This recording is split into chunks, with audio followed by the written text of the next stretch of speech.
नमस्कार,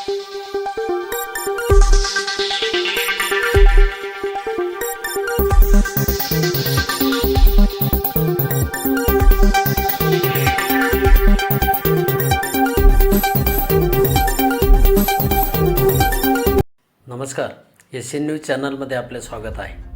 धुळे शहराला लागून असलेल्या मोहाडी गावामध्ये एका 70 वर्षीय वृद्धेची तिच्या राहत्या घरातच अज्ञात व्यक्तीने हत्या करून घरातील गॅस सिलेंडरसह किरकोळ वस्तूंची चोरी केली. मात्र मोहाडी गावामध्ये भीक मागून उपजीविका करणाऱ्या 70 वर्षीय लीलाबाई सूर्यवंशी यांचा खून झाल्याने सर्वत्र संताप व्यक्त होत आहे. या घटनेतील आरोपींना तातडीने पकडून त्यांना कठोर शासन करावे यासाठी मोहाडी येथील ग्रामस्थांनी रास्ता रोकोही केला.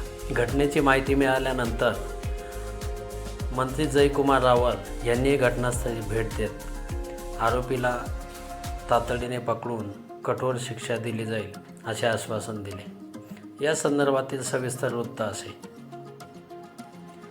धुळे शहराला लागून असलेल्या मोहाडी येथे भीक मागून जगणाऱ्या 70 वर्षीय वृद्धेची तिच्या घरातच निर्घृण हत्या केल्याचे समोर आले आहे.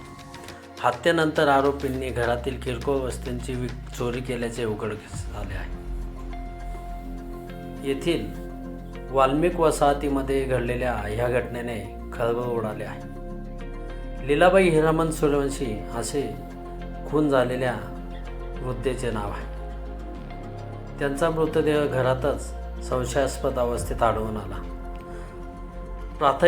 प्राथमिक तपासामध्ये पोलिसांना काही अज्ञात आरोपींनी तोंड दाबून या वृद्ध महिलेची हत्या केल्याचा संशय व्यक्त करण्यात येत आहे. लीलाबाई सूर्यवंशी या अतिशय हालाकीचे जीवन जगत होत्या. मोहाडी आणि परिसरामध्ये त्या भीक मागून रोजचा आपला उदरनिर्वाह करीत असत. हत्या केल्यानंतर आरोपींनी लीलाबाई यांच्या घरातील गॅस सिलेंडर आणि काही घरगुती वस्तू नेल्याचेही पोलिसांच्या तपासात निष्पन्न झाले आहे. काही वर्षांपूर्वीच लीलाबाई यांच्या मुलाने घरात गळफास घेऊन आत्महत्या केल्याने त्या एकाकी पडलेल्या होत्या. लीलाबाई यांच्या जाण्याने परिसरातील महिलांमध्ये हळहळ व्यक्त होत आहे. घटनेची माहिती मिळाल्यानंतर पोलीस अधिकाऱ्यांनी तातडीने घटनास्थळी धाव घेतली. घटनास्थळाची पाहणी केल्यानंतर ठसेतज्ञ तसेच श्वान पथकालाही पाचारण करण्यात आले होते. आरोपींचा शोध घेण्यासाठी पोलिसांनी तपासाची चक्रे तातडीने फिरवली. या घटनेमुळे धुळे शहर आणि धुळे जिल्हा हादरलेला आहे.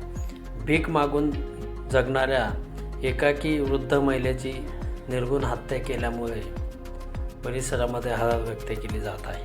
आरोपींना तातडीने ताब्यात घ्यावे अशी मागणी मोहाडीकरांनी केली आहे. SN न्यूजसाठी प्रतिनिधी धुळे. धन्यवाद.